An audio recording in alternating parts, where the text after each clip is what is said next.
Welcome to Freddy Fazbear's Pizzeria. We have Circus Baby here. That's right. We also have another character that's off camera currently. Get over here. Needs to show off her makeup Get. that Kaylee spent all this time doing. But my kids love to... Just do a jump scare. Yeah, jump scare them. That didn't show them the makeup. Come over here. Come on. Real quick, before we get started. There we go. What character are you? The puppet. The puppet? That's the name? Yes. That's it? Yep. The puppet. I don't know. It's like actual, like, who possesses? And you I'm are? Circus Baby. Circus Baby. Kaylee is Kaylee and I'm I'm me. Jason. So, so this is my daughter, Elliot. She's been on the channel plenty. That's Oliver. She's not going to be joining us because she did not watch it, unfortunately. But Elliot did, and she wanted to join us, so we waited to talk about it with her. Now, we only have two mics. Elliot is currently wearing my mic, but because of how low Kaylee and they usually are, my voice should probably even out on this. Hopefully. Not wearing a mic. Yeah. So I'm talking through her mic. Anyway, you can go around. Jump scare. Jesus. They can't even hear you. They probably They just heard get the visual. like nothing. Okay. Five Nights at Freddy's. Now, Kaylee has seen this quite a bit. 3.5 times so far. I got you the 4K. Yes, For the my birthday. And the novelization. Yeah. Which I wish you would have had read for this. I know. I That would have should been have read it over this last week, but Yeah. I didn't.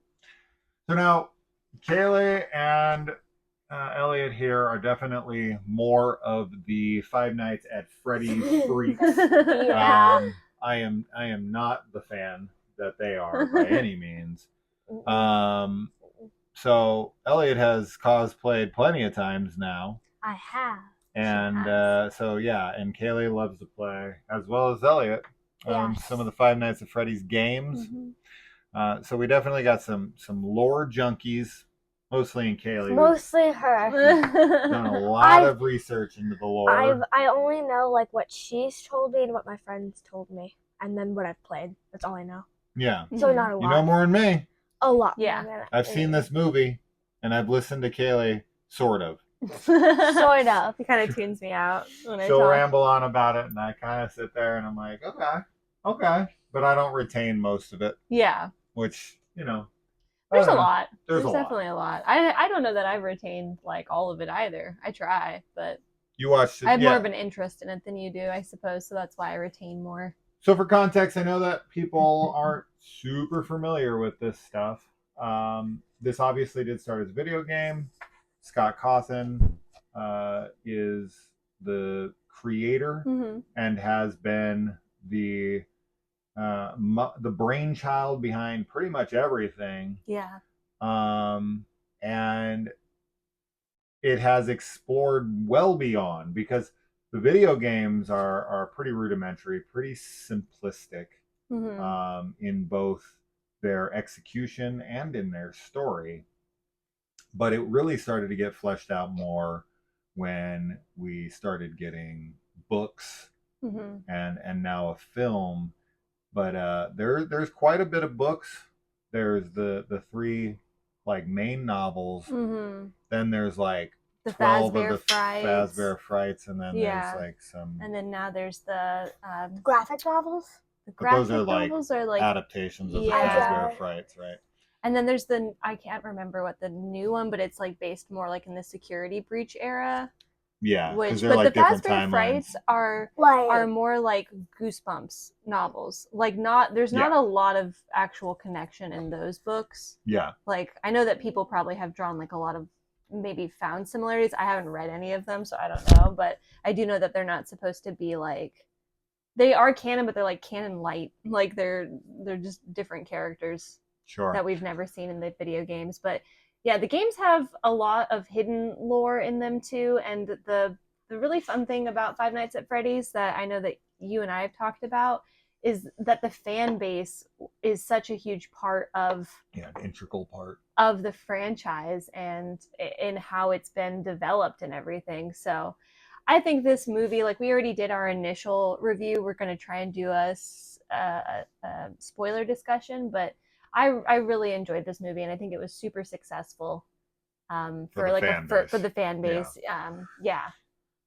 And I think that's very noteworthy when it comes to this film. Is this film, while trying to be appealing to the masses and being fairly successful financially, at least, not so much when it comes to the critical reception, but enough to warrant a sequel for sure. Yeah. With a $300 million take on a $30 million budget. That's obviously going to get, even though at this point, shockingly, there has been no confirmation of a sequel.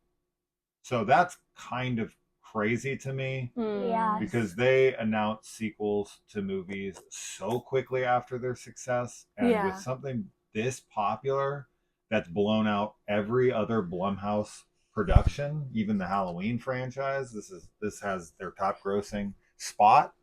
I'm honestly shocked out of my mind. I have a feeling though that will be because they're reserving it for a more firm announcement with maybe even a teaser of some sort to really get people excited.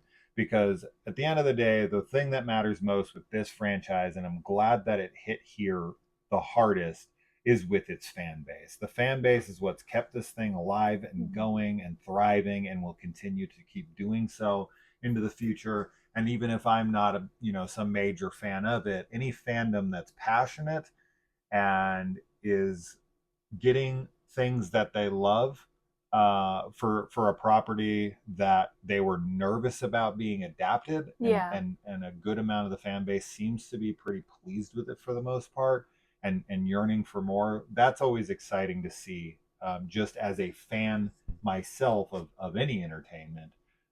So I am happy for the fan base, and I continue to look forward to seeing where this goes in the future for you guys, and if that franchise can continue to impress and fulfill what you're looking for. So now, Elliot, you were quite looking forward to this, and as being a fan of the franchise as you have become, how did the film live up? Because Kaylee has already given her thoughts in the previous review and even here.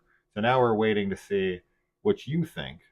I remember when we played the first game, and those were really fun because I just felt like we had all the cheats on, so it was really easy to just. And we honestly didn't know anything. We were just kind of like, we called them like that's a fox and that's a bear, that's a duck. That's what we called them. And then we obviously, after finishing the first game with the cheats, got into it, turned off the cheats, and that got hard. And I really like the movie because it's darker, I feel, than the games are, because the games are shooting for a young audience, and the movie's teenager, I feel. Obviously kids will watch it too, but it's 12 and up. Whereas the games are more shooting for an 8 to 10. Is where kids will start. And obviously the movie is going to be for that age. And then I liked the how they changed a lot of stuff for the movie instead of the games, because it would have been boring if it was just the games except for in a movie. So they weren't controlling it. It's just what's happening. Yeah. You like the creative liberties that they took with the story to keep it engaging.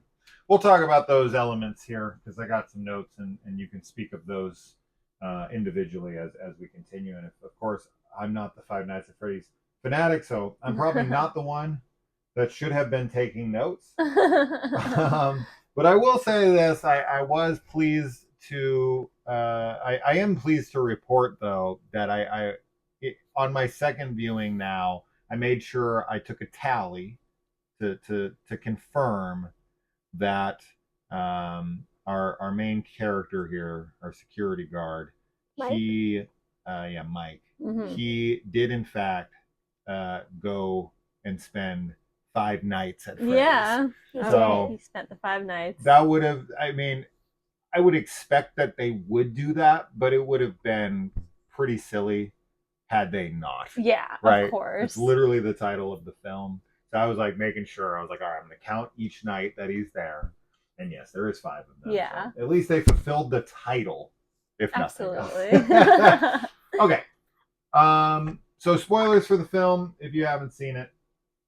But okay, so now with the games, we are following, especially this one, is a little bit more like as far as the like visual Easter eggs of the security guard's office. Yeah. It looks a lot like the first game. That was surprisingly like spot on. Yeah, they did that really well. Mm-hmm. And so we are the security guard in the games. Mm-hmm. We don't really get a look at this person. Mm-hmm. And so there's no character there. And so Mike is a character that we're building from the ground up. So how do you feel about how we built the Mike character, building off of a character that wasn't a character before, making him this guy who's looking for his lost brother, dealing with, the disappearance, or I shouldn't say disappearance, but the departure of his parents, leaving him with his young sister, Abby. Mm-hmm. Did they didn't die. One died and one couldn't handle it, so they left. So we know uncertain. Yeah, we know that the mom is dead, but his dad could have killed himself. It's or left open-ended. Mm-hmm. Yeah. And also the character that you play in the video games, it actually is a character. The security guard is somebody in some of the lore that you find out. Yeah. Okay. Is his name Mike? Yeah. Oh, okay. Cool. But it is a different story that they seem to be going for, or like a different version for sure. I really like Mike's character in the movie. I think that like him and his relationship with Abby, especially, I think they're really cute together, and I think he's a great older brother.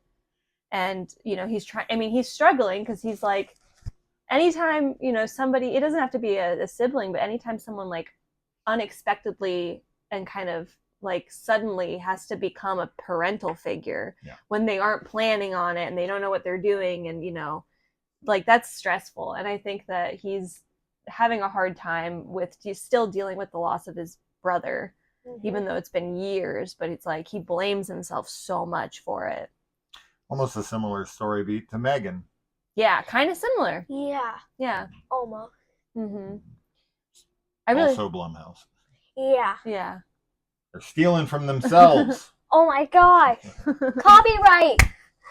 So did you like Michael? Yeah, what did you think of Abby? Because she would be someone you could relate to a lot as her age group, I don't relate at all. No. I don't lose my parents. So yeah. No. She's like alone all the time, and I'm not alone, so no relation there. But I liked her. She seems like the kind of person that I would hang out with. But I'm trying to think. Well, what about Mike? Yeah, what do you think about him? I think that he played a good role. Like that actor did a good job, like portraying what they were trying to say. I think that it's hard doing what he's doing. Were you able to disconnect yourself from Peter Malark? Not really. By the end of the movie, I was still like, he hasn't changed at all. Yeah, he looks like the same. And but I feel like from the first movie he changed. Yeah. Never mind. He's That's like not a baby. The point. That's not the point. I'm sorry. I'm trying to think. It's all right. Go ahead while I think. Now, we also have the inclusion of Vanessa. I loved Vanessa. I thought that was so cool. That's also different, obviously, from much different the games. Okay, so Steve Raglan. He is, he ends up obviously being the person who's doing everything. Yeah, he's William Afton. Right, William Afton. William Afton. And so, Vanessa being his daughter and all of that stuff. How did you guys feel about that? Is that in the books and such, the lore? She's not his daughter. So it's actually Michael Afton in Yeah. the games. So that's why the character is drastically different, because he's not William's son. So Vanessa is like, as far as I know, she's not any relation to anybody, but she is like an employee that basically gets brainwashed and turns into like an not animatronic, but like a she's like controlled. She's just brainwashed, and like she starts wearing like a suit and stuff. But I liked her being his son. I think that it gives that character, daughter. I think it gives her character purpose and like a reason to be there. And it also is it's a nice like switch between what's already happened in the games, you know, so that like I feel like the things that they changed were smart, and it also means that the fans who are like, I already know all the lore and I know everything, like they go into it and they'll get surprised by like the changes. And some will accept that. And some will accept it, and some will hate it. But I really liked it. I think her character, like, you know, like when you first meet her, she's like kind of standoffish to Mike, and she's being like really weird about things, and then it sort of makes sense though, I think, her behavior, because she is super traumatized from her dad and like all the killing he was doing, but she also has like somewhat good memories of Freddy Fazbear's because she was a kid there. Yeah. Like, so she had friends, and like probably some of her friends are the people that got killed. Yeah. So she has like a lot of complicated emotions around it, and I think that that shows as an adult, where she's like happy to be there and like wants to dance and like wants Abby to have fun, but then she's also like afraid of Abby getting hurt. And yeah, I feel like I had no idea about Vanessa. I was so confused in the beginning because obviously the movie had been out, but I had like basically no spoilers at all. Yeah. Like I literally knew nothing. There was only like a few things that I kind of saw, but there was like nothing. So I was super confused when she came into the film. I was like, what is happening? Me and Kaylee were like, I was like, what? And then I finally was like, okay, this makes sense once it was like the whole daughter thing. But I was like, isn't she the character? And I was like, so confused at first, but then I really liked what they did. I liked that she was incorporated in this film, and I was like, there you go. She was like, yeah. So do you think because Scott Cawthon was at the helm writing this, that people might be a little bit more forgiving to the creative changes? Yeah. As opposed to sure. like if we got the exact same film but it was from somebody else, Yeah. they'd be like more like, why did you screw with the material? Yeah, I think it's important that he's involved. Yeah. I think that he's like, yeah, if it was somebody else, I think a lot more people would have had pushback, because it would be like, yeah, you're messing with like this perfect franchise or whatever. Yeah, I think, you know, Jason Blum and the people at Blumhouse were definitely very smart to understand that the fan base for this film and for this franchise is diehards who, you know, the fans really did make this franchise what it is, as we kind of mentioned, but we didn't really touch upon as much. You know, you have this guy Matt Pad, who shows up in the film, who was a huge proponent of what made this game popular. You got music in the credits from fans who made music that wasn't even like official, but it became so synonymous with the franchise that they included it. So this is probably the biggest franchise I'm aware of where the fans are is integral to the process and its history, as the creators.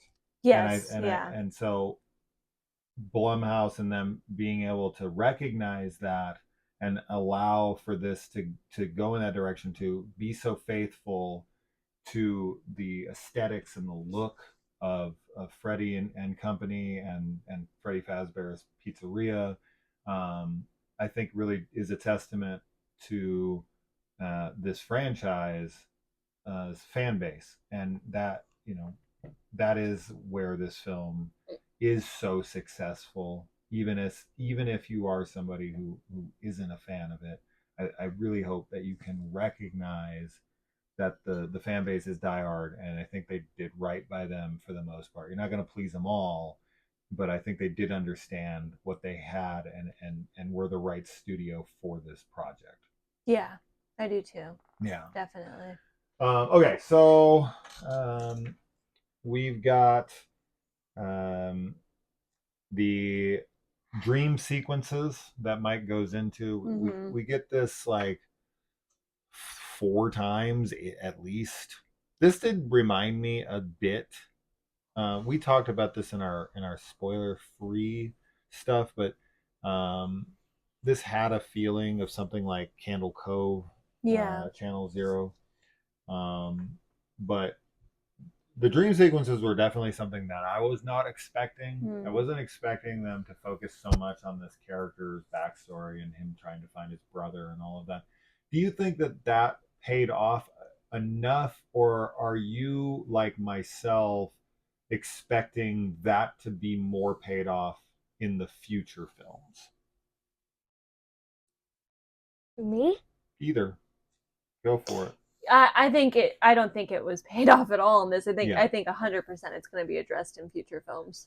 I think. But do you think that's a failure of a film that may not ever have a sequel? Like, I know it will now because it had such a box office, but it's hard because setting up future films is something I find a lot of films are using as a crutch these days, and you need to tell a more well-rounded story. And I do feel like the Mike brothers storyline is so underdeveloped in this that I'm like, man, you better get that sequel, but you shouldn't make your audience depend on a sequel getting greenlit to get answers to a question that you posed in a film that isn't already greenlit for a sequel. You know what I mean? I do know what you mean. I do know what you mean. But I kind of disagree in some ways, because I think that especially nowadays we have a lot more films that are being released in like trilogies or whatever. Like the story is meant to take place over multiple periods. So if he was to get an agreement from the studio, but I know what you're saying, no matter though. what, sure. Yeah.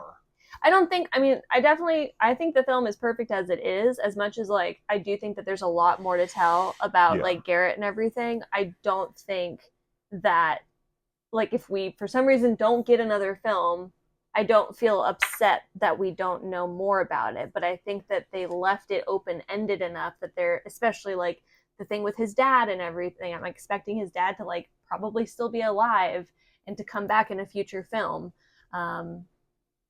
So I do know what you mean, but like, yeah, I do think that there are certain like franchises that the story is meant to be told in a longer form over multiple films. Absolutely. So yeah, and I think they were probably banking that they would be getting greenlit too, because it is like they made such a successful film. I think that they would have known like, oh, we didn't do it justice, like we're not going to get it. But I think that they put a lot of like love and effort into everything. So what did you think about the younger brother's story in this? Like, that was really surprising. I thought it was just going to be like obviously I thought it was just going to be like he needed a job. But the whole storyline with his brother was like, it was cool because it added a reason why he really needed a job. And like, it was cool because he's like a young kid and he got stolen, and obviously those are the kids in the suits.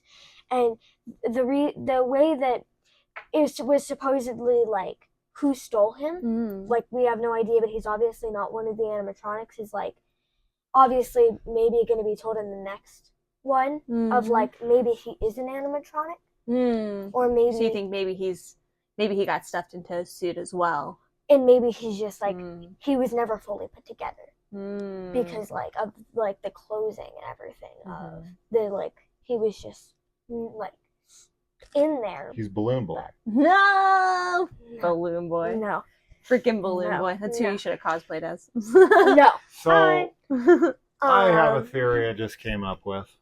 Okay. Do you think it's possible that Vanessa's body will be possessed by a ghost in the second film and used as an animatronic. And we won't know it till the end of the second film that someone has possessed because she's in like a coma. Because she's in a coma and her body's like an open vessel, like one of the animatronics. It's possible that she might possess an animatronic. Yeah, sure. Or that. Because like an out of body experience. Yeah. Maybe. That'd be interesting. I was like just thinking about, I don't want to go into it because there's like a lot with the lore, but there's a similarity in something that happens in like the game lore with that. Anyway, but yeah, I don't know. Maybe Vanessa might be. I think that might be like a thing. You were also making like a similar theory to Stranger Things. Yeah. With this sort of thing, so I'm like, I don't know. You might be right.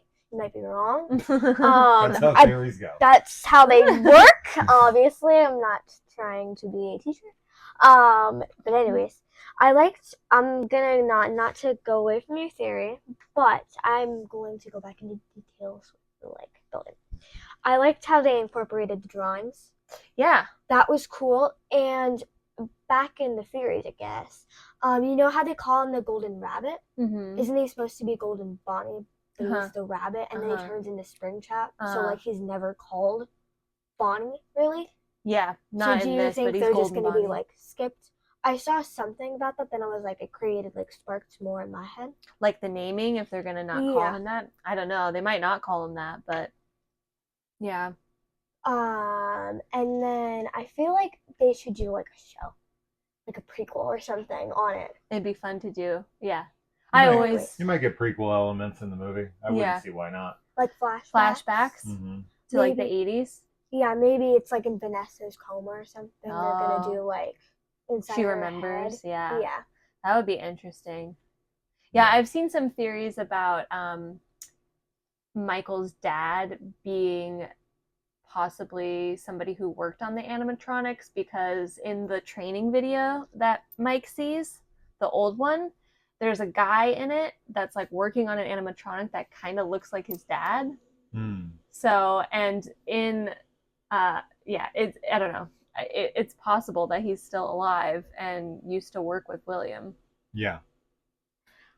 So when William Afton, Steve Raglan, whatever you want, gets Mike, is this like fate? You know, because he recognizes the name. Yeah, absolutely. When he reads it, it's like, wait a minute. Yeah. You know, like, I know who your brother is and all that, so he like wants him to work there. I don't know. Like, how do you guys feel about that? Do you feel like it's fate or it's coincidence? It kind of feels like fate. Maybe his brother led him there. Yeah, but it sort of feels like fate. Yeah. I don't know. But it could be either. It could be either. Yeah. There's a sort of way that it could be a coincidence, and then there's a way that it could be. Yeah. The other option. So I don't know. I love all the scenes with Steve Ragland and Mike, like in that office. Yeah. That's probably like some of my favorite parts of the movie. I think that Matthew Lillard is so funny. Like, those lines are so great. The way he delivers like all of them. And I honestly think he does a fantastic job as like being like a creep. Yeah. Like, he's creepy. Yeah. But he's also really funny. It's like very charming. I don't know if that's just Matthew Lillard like being himself, you know. He's not being himself, but like, you know, just him. Yeah. But it's great. I definitely thought immediately that was William Afton. Yeah. Like, I knew. And I think that that's supposed to be that's the way it's supposed to be. Where you're suspicious of him right away? Yeah. I think that's the way it's supposed to be. But I thought that it was like cool, and in the beginning when he's like talking to him and he's kind of turned into the phone guy in a way, I noticed that. Yeah. Like the directions on. I liked the video because obviously in the games you don't have the video. And I want to know more about the one where we learned about this, like the spring lock, that like animatronic, because that's on a cover on one of the books. Yeah, she is the little like, it looks kind of like Circus Baby, but there's an animatronic in the back that they test. Remember, and they're like, Vanessa's like, oh, there's. She's like, don't touch that, locks. and then she's like, that animatronic is on a cover of one of the books. So isn't that the one that Abby was supposed to be put into, but wasn't? So. Yeah. Yeah. Yeah. And then why are the spring locks there again? Is it for the children or is it for like? The spring locks are so the suits can be worn as suits or they can be robots. You guys can nerd out about this stuff later. Let's stay on the film for now. No, it's quite all right. So how much BS is it to you that Vanessa shows up, she builds a fort, she's like having the best time, making them hang out with these animatronics. She gets Abby all like BFFs with them. And then basically in the next scene, she's like, you come back here again, I'll shoot you. I know. Like, bro, what? And then at the end of the movie, she's kind of like, you know, I tried to ward you off of this place in my own way. Yeah. What? We threw like a slumber party here. Okay. And you were like making sure I didn't get fired from my job. See, that's some BS right there, right? Because the guys break in, and then she's like, you need to freaking tell me this and that, or otherwise, obviously, A, you're going to lose your job, or B, you could even go to jail. Right. And it's like, if you really wanted him to leave. But I don't know if she's like sold on him at that point 100%, but she does seem into him, because there's some romance brewing there, obviously. But putting all that aside, why is she like having a slumber party with them? And then, because she's like buddies, and she keeps showing up, she keeps hanging out, but it's because the dad has a control over her or whatever. Go ahead, let me know. I'm curious. I think that it's like she isn't thinking about it, and she just gets like stuck in her head of like, I want Abby to have the same fun I did. And then like the spring lock kind of like puts her back in her like police head where she's like, this place is dangerous. Abby should not be here. Abby gets shocked too and hurt. Yeah, and it just kind of like puts her back in her head of like, no, this place is dangerous. Kids get killed here all the time. And it's like, it's a no, she needs to get out of here. So then is the security guard we see in the opening of this movie who does die, is that her fault? Yeah. Yeah, I think so. Yeah. I think so. Because she didn't warn him. Because she didn't have a romantic interest in that guy, he dies? I think, I don't know, maybe at that point she wasn't, like maybe that's like earlier. Maybe she's on patrol in that area. Yeah. This is only like last week. Yeah, it's well, I don't know if it's like last week, but it's recent. It's definitely recent. Then I don't know. Yeah, I mean, I think that her character, like I was trying to say, like I think that she definitely has some confusion over like Freddy Fazbear's Pizzeria and over like the animatronics and everything, because like she does know to some extent that they're haunted. Yeah. Right, by kids that her father killed. Yeah. So I think on one hand she's like trying to make the best of the situation in a sense, and like to hang out and play with them, and you know be there for them because and like I said, like yeah, they might have even been some of her friends too. Yeah. So I think that there's definitely like a sense of guilt that she feels, no doubt, and she does have like a real like quick switch though. But I think seeing the spring locks, like you said, gets her kind of wary once again, and then also specifically when Abby gets hurt. Yes. I think that's when she's like, I don't want to see another kid die, and then is like, I'm gonna just try and like scare him away. Like I'll shoot you if you bring her back here. Yeah.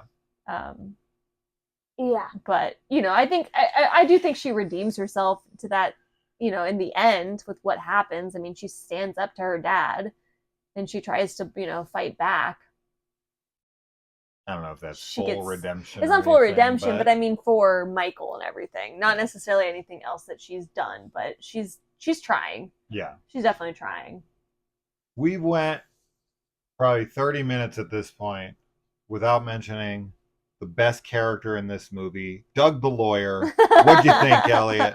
That was it's obviously in the beginning of the movie, so I had like no idea, and that guy, I was like, what is happening? Like, what is wrong with this guy? What do you mean what's wrong with him? He's the best friggin' character. He's like, well, you know, I didn't know. I thought maybe they'd be like characters in the film, whereas I mean, obviously they are, but they really Who? aren't. What are you talking about?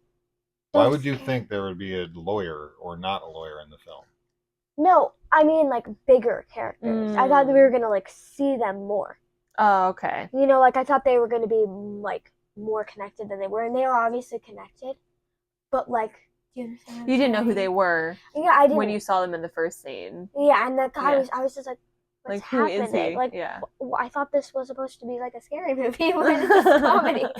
Anyways, he is so funny the way he's just sitting there, and then at the diner, he's like, "I just realized I shouldn't be here. I shouldn't be hearing this." And they're like, "Oh, we could kill him," and he just yeah, he's like, that was funny because Elliot was like, "Why? Like, isn't he their lawyer?" And I was like, "Yeah, but because like, okay, this is a side thing, but like, if your attorney, like, if you committed a crime."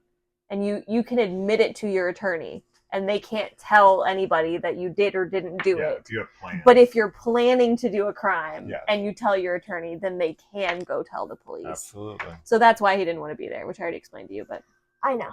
But at first, I was like, it's kind of weird though. It's like you could be like, I killed 10 people, and they can't tell anybody. But if you're like, those are the 10 crimes that you're committing. Yeah. Yeah. But if you're like, I'm gonna go commit this crime, you'd be like, no. Yeah. Yeah, I guess if it is all just past stuff, they can tell you. Anyway, I'm not a freaking lawyer. No one here is. No. But on the flip side of that, the worst character in this movie, the aunt. Oh, she was so bad. She was so annoying. Yeah. And like, I definitely think she was, like Michael said, like she just wants the paycheck. Like she for adopting her. She doesn't care about Abby. Yeah. Yeah, and the way she's like blaming it on him what happened was like so angering. Because obviously it makes Mike think more. Like it's obviously he knows like she's just trying to get under his skin. Yeah, but he already feels bad. He already feels bad. So like telling him like that is worse. And you shouldn't be like that when you know he was just a kid. Yeah.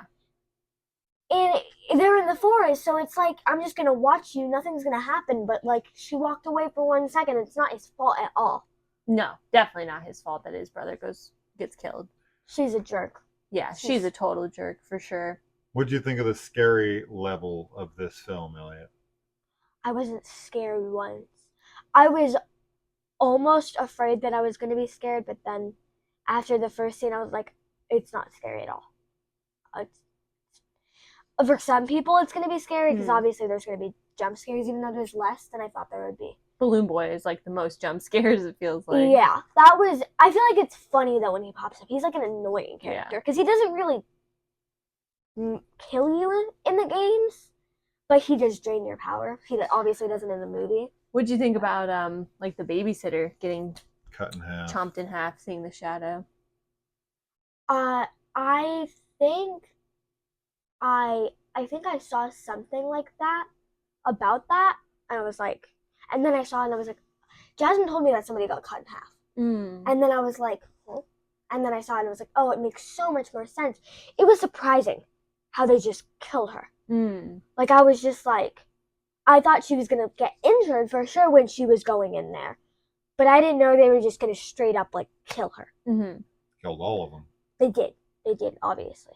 Yeah. I remember that. The whole Carl scene with the with the guy in the fridge, that was like more like a shocking, like what's happening? Like and then the whole gate thing, like so that he's like covering the gate and then they go into probably you guys have seen the movie. That was I like Carl because in the games he's not really he doesn't really kill anybody. So I like that they used him more. Are you guys bummed out at all that we didn't get any of like him seeing the animatronics moving on the security cameras, questioning it, and then using like some kind of button to close the door or something a lot more callback to the game on that in that? Yeah, I mean, that would have been fun to have a little bit of that in there, but I feel like because honestly, I don't really care that much because they already created the security guard room perfectly. Yeah. We do see the animatronics move on the security cams with the robber when he's looking, and we see like Chica like lower Carl down into the vent. You know, like we see that. So we get some other shots of them on the security cam footage, but I think the reason I don't care is because, especially with how small scale like a lot of the games are, where you're literally just confined to like one space, it's cooler that they expanded it so that you can go out. They went out into the pizzeria and explored it more. Like I like that because that's actually what I really love about Security Breach is, you know, that it's a more traditional game that you can explore like so many areas. So. And we saw that it's all one. It's all one building. Set. Yeah. Yeah. That they totally redid. The whole set goes one all the way through. Yeah. Yes. It's super cool. It just sucks to me though a little bit that in having that at their disposal, they didn't do like a long one shot sweeping kind of shot through the place as they were running. Yeah, like following Mike through, like exploring, like showing you, but then like a one shot. And like, I mean, obviously you could cut it if you wanted, like going up against walls and stuff. But that's to show how seamless the set is the one take. Yeah. So that's a bit of a disappointment. And I hope that they didn't tear it down after they were done with it and will be using it for the sequel. Mm-hmm. I think that I really like, I wish that with the whole Foxy thing, you know how he has the like pirate cove? I wish that they would have used that more because I feel like Foxy's just like down the hallways and like after you, and obviously in the games he's like down the hallways, like he's always there. But I wish they would have used like the pirate cove more. It's obviously there.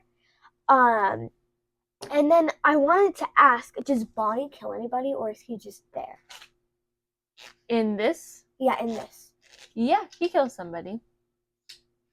It's in the closet with one of the like robber with long hair. I totally forgot about that. Okay. Yeah, that I was just curious because I was like. Were you excited on how Chica's cupcake is used? We already talked about this. Carl. Yeah, it was used well. Okay. Sorry, I was looking at my notes. That's okay. No. Anyway, okay. Vanessa is a dreadful cop. I'm just gonna say that. She is not doing her rounds. She's hanging out there till morning when it's her shift. Yeah. She's not reporting break-ins where people are missing. Yeah, we were talking about that actually, me and Kaylee. We were like, isn't she on duty? Like, why did she hang out there all night? Like, I would get it if she like came in to check on him because she patrols that area, but staying there and just hanging out there all night, basically doing his job for him is like, why? Yeah. Why do you... I know. We were talking about that during the movie, and we were like, Yeah, she's a bad cop. Yeah. Okay, and we were talking about all that stuff. When Mike agrees to give up everything for his family in the dream world, and then pretty quickly there changes his mind. Were you surprised that he agreed to give up Abby and everything just for that fake fantasy world? I mean, he goes away from it pretty quick, but I was surprised in a way. I feel like that was part of him like dreaming. Like he doesn't think it's real in like some way, because he changes his mind so quickly. Yeah. I feel like that's like kind of like the dream. Sure. Because like I feel like you'll agree, like in your dreams you'll agree to like dumb things because it's not actually happening. Yeah. And I feel like that's where it comes to where it's like he changes his mind so quickly because he realizes, wait, that's real. Like I'm actually agreeing to that. And also it's surprising because he's not actually with his family. Right. It's only a dream every night. What he realized. Yeah. Which he also realizes because he gets to live with Abby and he gets to grow up with her. Yeah. Whereas in his dreams he's growing up, but his family stays the same, and it's just the same thing, like, over and over and over again. Yeah, I agree with you completely. I think, he just kind of quickly, everything you said, really, I don't even need to repeat it. So the technology in this film definitely seems like it's out of the 90s, but Kaylee has pinpointed a date in which this film takes place. It's in 2000. Yes. So that would make sense. Yeah, it does. It does make sense because we were wondering, especially the phones and everything, like you said, the technology seemed 90s, but 2000 is like the end the of the late 90s. Because the thing is that like it's Freddy Fazbear's is in the 80s, so making it 40 years old, because when obviously that Mike is not 40 years old. Yeah, so, and he was a kid when he was a kid when Freddy Fazbear. So they obviously, I could see them making it in the 2000s because they didn't want to push up where Freddy Fazbear's was originated, because the 80s is obviously like it's iconic. It's where it's from. So making it in 2000 is smart. Well, and it's also smart too because like Freddy Fazbear's, like it's based off of like Chuck E. Cheese's, and Chuck E. Cheese was really big in the 80s and 90s. Yeah. Yes. So, yeah. Pushing it up wouldn't have made any sense just to make it nowadays. Because obviously in films you can go back in time easily. And then, the most important topic that we haven't fully discussed yet, which I think you guys can gush over for a minute, because I would assume you'll already. I already know what you're going to say here, but like how sick? No, I already know what the answer is. But I'll just ask it this way anyway. Just how insanely successful were they with the recreation of the animatronics and the look of everything? My gosh, perfect! They were perfect for me. They are. They're really, really, really, really, really spot on. Yeah. Oh, they look so good. They were amazing. I was like. That's like one of the best things about the film. There is. I feel like Foxy is the only one that's like almost changed like by the littlest. I thought they were all great. They were all. I thought they were all great. really cool. I actually like the way Foxy looks, because in the games he's like a little bit more. Well, the graphics aren't great, so he's like not as good. But in the movie, it's like I'm trying to like think and image them in my head to the games. But yeah, they're super cool. I definitely really want there to be a Five Nights at Freddy's Halloween Horror Nights house where they just have all the animatronics. Did you get Talking in Your Sleep by the Romantics in your head? Have you listened to that since you watched the movie? Do you listen to it on your Spotify? So Stranger Things. I loved that song. Like when I was back in like my Stranger Things era, when I like loved Stranger Things and I was listening to like all the soundtracks, I loved that song. That was like one of my favorites. And so like I already like was really excited when it was in the film. Yeah, because I was like, you already knew it. I like this song. It's a great song. And I was like, yay! And then I redid this scene for like a YouTube short, and I was like, I love this song. I can just sing it. Kaylee, do you think the knife wipe is a nod to Scream? Yeah, 100%. Because that doesn't happen anywhere in Freddy. No. Five Nights at Freddy's games. No. Yeah, I mean, it feels like it's literally. I've seen people do like edits where it's like the same thing, like it's the same motion, and I love it because like as a Scream fan and a horror fan, like of course you're gonna recognize it. I'd be curious on who did it first, right? Because we'd have to know which one was Billy and which one was Stu, right? And the very first time we see the knife wipe, where that happens in the first Scream film, and if it's Stu or if it's, but I think they both do it. I think they do both do it, but I'm thinking that Stu does it first. I really am, but I think that it definitely is a slight nod to Scream because, like, we saw in some of the commentary of this, Matthew Lillard was saying that he'd been wanting to get back into horror for a long time. Yeah. And, I mean, that's, like, the thing that he is most iconically known for is, Stu, so. Yeah, also, interestingly, when he stabs his daughter, he stabs him pretty much exactly in the same spot that Billy stabs him in Scream. Yeah. Right? Mm-hmm. Think you cut me too deep, Billy. We get the Two Jobs callback line here. Yes, I liked that a lot. I think that's great. Cute. And Little Abby has her place with her drawings, kind of breaking the spell. Mm-hmm. So that gives her some purpose other than just a driving force for Mike, which is good. I don't know how this trauma has fixed her past trauma, but I guess it did. I guess that's all you need. You just need other trauma to fix your current trauma. Well, I think it mostly is just that she feels secure with Mike now. I feel like this whole thing with Freddy Fazbear's had good, like it did good and it did bad, because obviously the relationship with Mike and Abby was built, and now they're both they both love each other, and there's no more, babysitting, and they're always going to be liking each other. And obviously Vanessa is now like their friend, and that was built. Mike's gonna be keeping her. There's no more, the aunt's trying to take her. Yeah, because she's dead. So is she? I don't know. I think you guys agree that she's dead? I think she's dead. She might be knocked out, but they just don't mention it at all. They don't. I don't. Like so they just go back to their life, and it's like a family member was murdered. I know she's not like a liked one. It's possible she's still alive. It's possible. I think she probably she's is. Probably alive. Actually, now that I think about it, because the fact that she's like dead in their house, yes, exactly, would be like they would go to jail. Yeah. So she's probably alive. She probably just got like knocked out or something. And their crappy cop friend is in coma. Yeah. She can't like cover up the murder for them. No. Because she covers up murders otherwise. Right. Right. So she's good at it already. Yeah. And what was my last note? I closed the book too early. What's this picture, Elliot? In here. That wasn't me.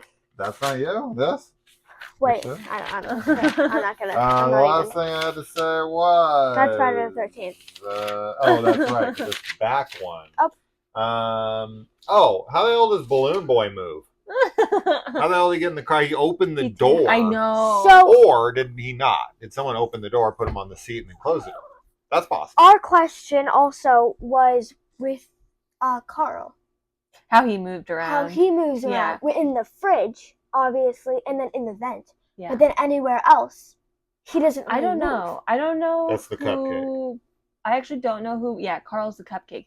I don't know who Balloon Boy is possessed by. I don't really know. I don't remember anything about Balloon Boy in the games. Man. But like we do see the kids, like the blonde-haired kid outside of. Isn't he Freddy? He's not Freddy. Oh. Anyway, Freddy? We see him. It's one of the other kids that we see behind. You would think Freddy would be the main kid. Isn't he supposed to be Golden Freddy? Yeah, he's like a different version. He's like possessing a different suit. Isn't he the one with the blue eye? The one that's in the car with Abby? Anyway, I was just gonna say that maybe like one of the ghost children like moves Balloon Boy. That's what I'm saying. And they just like put him there to play a prank. Yeah, well, just because they're kids. I love that. Yeah, exactly. It's like they're taking it out on this poor cab driver. On this cab driver. Poor guy. I love it. I think it's so funny. And then at the very end of the credits, the Puppets theme plays. Yes. So, which is a very important character that we will probably be introduced to in the next film. Yes, there is like online, everybody thinks that it's gonna be like the puppet in like Sister location, like things, but I don't really know why it would be Sister location. I don't know about. Well, I don't know what, but yeah. So my last question to you guys would be: how upset would you be if they did announce a sequel and Mike and Abby and that whole storyline was ditched? Like, let's say either the actor doesn't come back, and so they have to ditch it, kind of like Melissa Barrera and Jenna Ortega with Scream 7. Yeah. Or they just decide to go in a different direction and just do a prequel or something back in the 80s. I mean, that would be shocking for sure. I feel like they've competently and like really successfully made a film, so I would probably still trust them to like redo something, but it would be kind of sad because like I But I don't know. I mean, that could be the plan, to jump around a lot, with different characters and different parts of the story in general. You know who likes to jump around? Bean. Sure does. He jumps up on Elliot, what do you want to see in Five Nights at Freddy's 2 or 10 Nights at Freddy's? 10 Nights at Freddy's. I want to see incorporations from the second game. What is the second game? Isn't it just a security guard again? Basically, right? There's some changes. Fun. There's differences. I'm not going to go into that. I want to see this, like maybe Abby growing up, like teen years. You want to jump up ahead that far? Okay. Or we could. I just feel like going off of that is because the Five Nights at Freddy's, the building is like crushed, and she's like, "Can we go visit my friends?" And he's like, "You never know what the future." Mm-hmm. So maybe we could be jumping into the future, and like she's like rebellious, so she goes out there like alone, and it's like, I'm going back. Yeah. Well, one thing I know is William Afton needs to come back because he always comes back. He always does. Come back. Mm-hmm. So if he didn't, we'd be like, what? That would be like, bro, you said you always come back. Where are you? Come on. He's probably going to be like possessed. Yeah. He's probably going to be possessing something else. Yeah. So because little Elliot here is spending 5 nights at Daddy's during school nights, it's bedtime for our little lady here. Yes. So thank you, Elliot, for joining us on a 5 Nights at Freddy's discussion. It was much longer than we anticipated, but I figured this is what was going to happen. Yeah, we got to chatting. Welcome to the channel. That's how this thing goes. You already know that. You've been on a couple. So thanks for joining us, and 5 Nights at Freddy's. Yeah. You got some real fans here. And that's that. Yeah. So, until next time. I probably won't be on for a while. So. Peace out. Bye, guys. Bye.